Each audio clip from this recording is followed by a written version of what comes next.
First, there's been a new development in the case of the former Hooks player who was caught on tape beating his girlfriend. Now, as you may remember, the assault case against Vasquez was dismissed earlier this month, but some were outraged after Chris 6 News obtained video of the incident.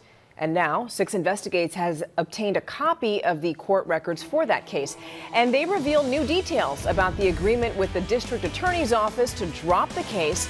Investigative reporter Jessica Savage has that story. It was this surveillance video that ignited a heated public conversation last week about domestic violence and how this case was handled. Police later arrested Vasquez and charged him with misdemeanor assault. His girlfriend refused to press charges. That was in 2016.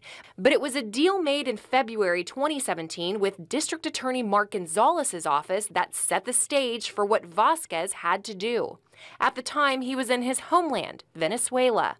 If he followed the terms of the plea deal, the case would be dismissed.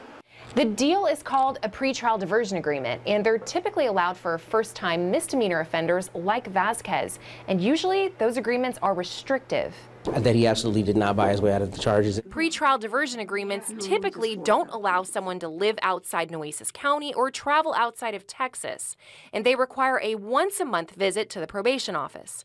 But for Vasquez, the DA granted several exemptions.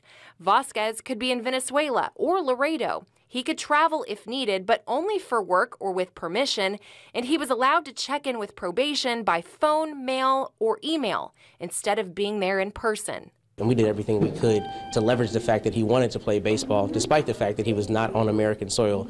And for the case to be dismissed, here's what Vasquez had to do. Follow the requirements set by Major League Baseball. And the case records show for Vasquez, he completed an online course about domestic violence. He also had to work 50 hours of community service, pay all standard court and probation fees, and Vasquez had 1 year to do it. But court records show 8 days before the deadline, Vasquez still owed the court a couple $100s, and he hadn't completed his community service.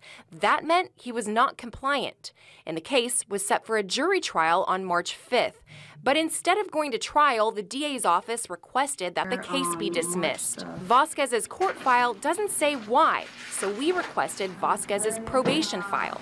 And it showed instead of community service, Vasquez made a $500 donation to the food bank, and the DA's office allowed it.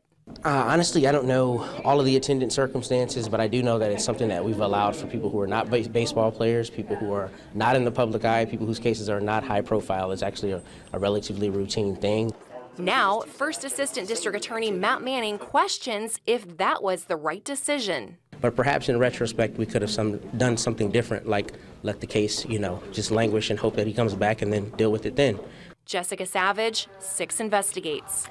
So we here at Chris 6 News reached out to District Attorney Mark Gonzalez to discuss that agreement, but so far he has not responded to our calls, text messages, or emails.